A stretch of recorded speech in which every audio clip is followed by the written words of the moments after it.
My brothers, since the very beginning of time, since the very beginning of the creation of man, we have been at war with a sworn enemy. Allah subhanahu wa ta'ala in multiple places in the Quran, He reminds the human being that, O human being, O son of man, Shaitan, Iblis is your enemy, so therefore take him as an enemy. So much so severe is this animosity of Shaitan with the human being that from the moment you are created, there's a very nice narration that says that the first thing, ever watched a child come into this world, the first thing he does is he cries.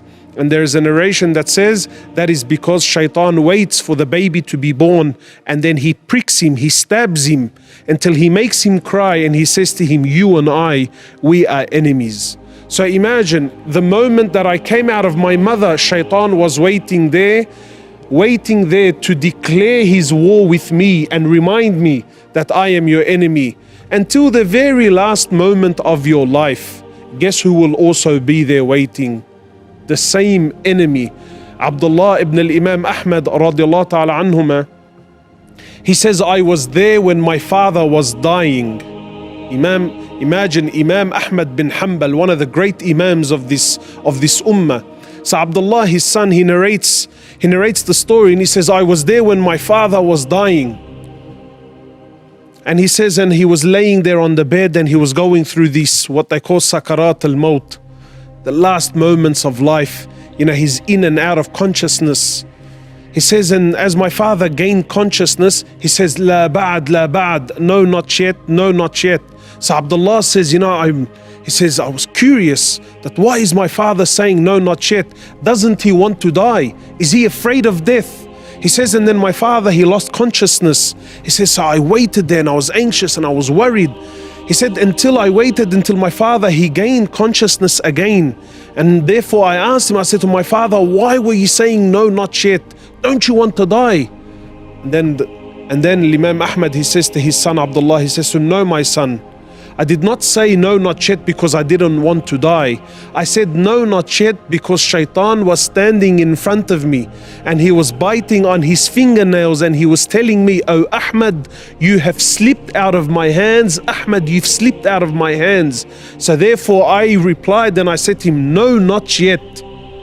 Not until I'm dead and gone is the war over between you and I. So if from the very moment I was born, Shaitan is there, and at the very last moment of my life, Shaitan is there, and he's there, and his oath and his promise to Allah is to show that I will be ungrateful, to try and distract me and take me away from Allah Azza wa Jal.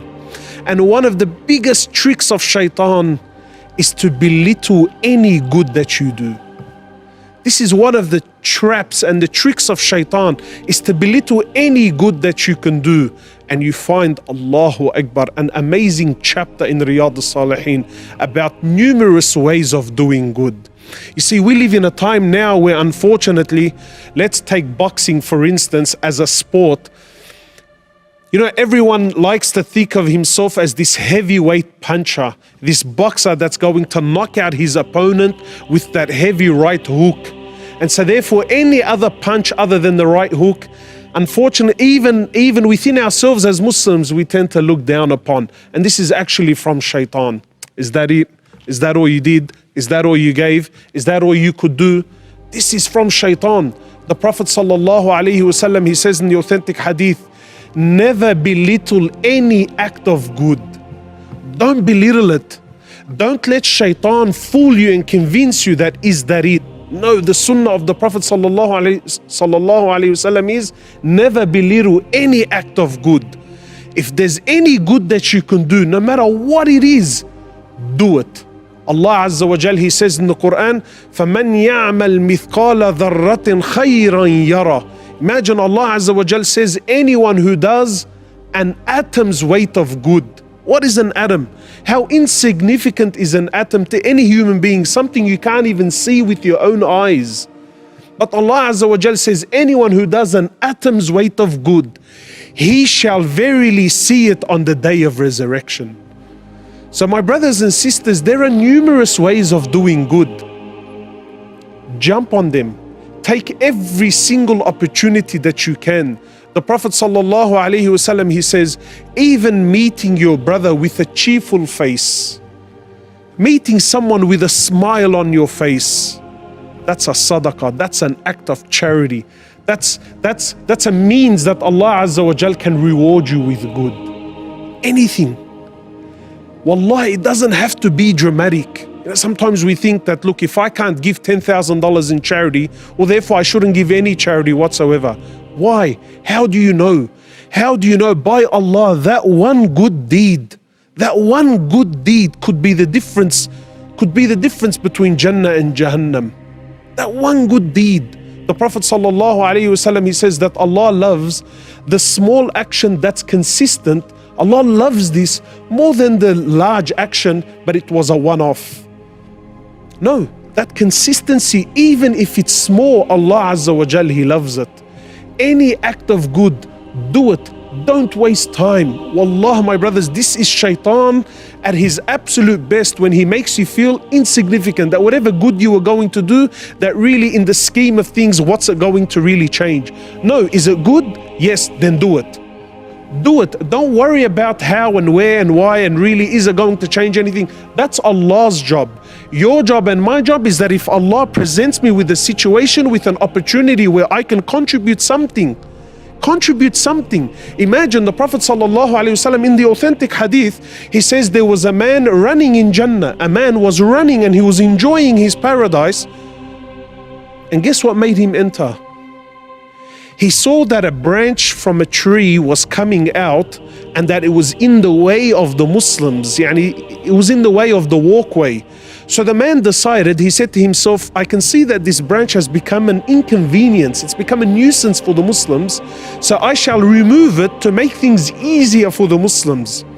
That was the very action that made this man run around in his Jannah and enjoy his Jannah. From what did he do? Wallah, in the scheme of things, he removed a branch. The Prophet ﷺ, he says, the good and the bad deeds of my ummah was presented to me. He said, and I found that removing a harmful object from the road was put in their good deeds. Something as little as this. Abu Hurairah radiallahu ta'ala anhu, in the authentic narration, he calls upon the Muslim women and he says, O Muslim women, don't belittle any act of good, even if it's giving your neighbor the hoof. Imagine the foot of an animal. What value does that have?